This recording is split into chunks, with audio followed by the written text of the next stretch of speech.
Time management doctor Sudhir Dixit द्वारा लिखी गई पुस्तक समय के उपयोग के 30 सिद्धांत। अध्याय 28वां। अगले दिन की योजना बनाकर अवचेतन मन की शक्ति का लाभ ले। सफलता का सूत्र सरल है। सही काम करें, सही तरीके से करें, सही समय पर करें।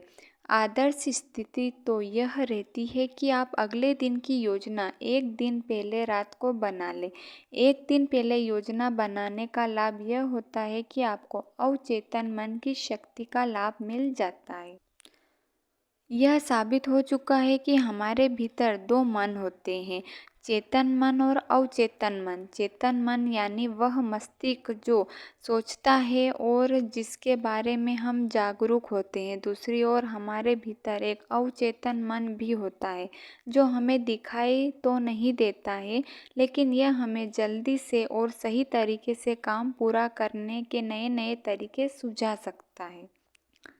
क्या कभी ऐसा हुआ था कि रात को आपको बहुत सोचने पर भी किसी सवाल का जवाब याद नहीं आ रहा था, लेकिन सुबह होते ही आपको अपने आप जवाब मिल गया है?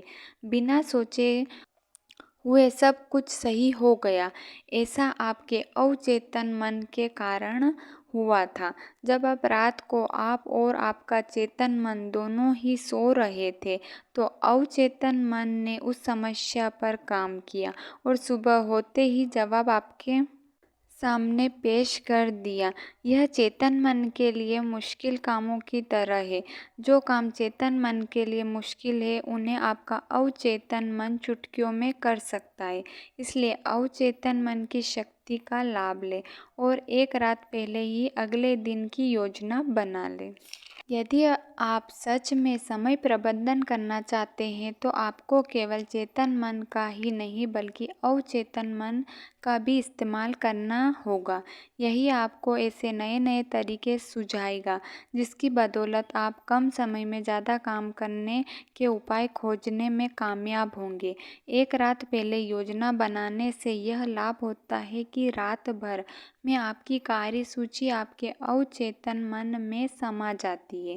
अगले दिन आपको अपने आप सही क्रम सूझ जाता है और आप खुद कार्यसूची के मुताबिक काम करने लगते हैं। हो सकता है कि आपको काम करने का नया तरीका भी सूझ जाए। कई बार तो काम इसलिए अधूरा छूट जाता है क्योंकि हम काम के नहीं समय के संदर्भ में सोचते हैं। जैसे मैं यह काम 1 घंटे तक करूँगा, इससे बेहतर तरीका यह है कि मैं इस काम का यह हिस्सा 1 घंटे में पूरा करूँगा। अब अगर हिस्सा सवा घंटे में निपटता है, तो सवा घंटे तक काम करें। सिर्फ समय भरने के लिए काम करने के बारे में न सोचें, काम पूरा निपटाने के बारे में सोचें। इसका एक उदाहरण देखें। एक विद्यार्थी सोचता है, मैं 1 घंटे तक गणित पढ़ूंगा। दूसरा विद्यार्थी सोचता है, मैं 10 सवाल करूंगा। अब आप ही सोचें, किसकी प्रगति ज़्यादा होगी?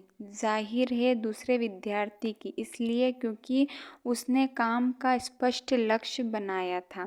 मस्तिष्क जो सोच सकता है और जिसमें यकीन कर सकता है, उसे यह हासिल भी कर सकता है।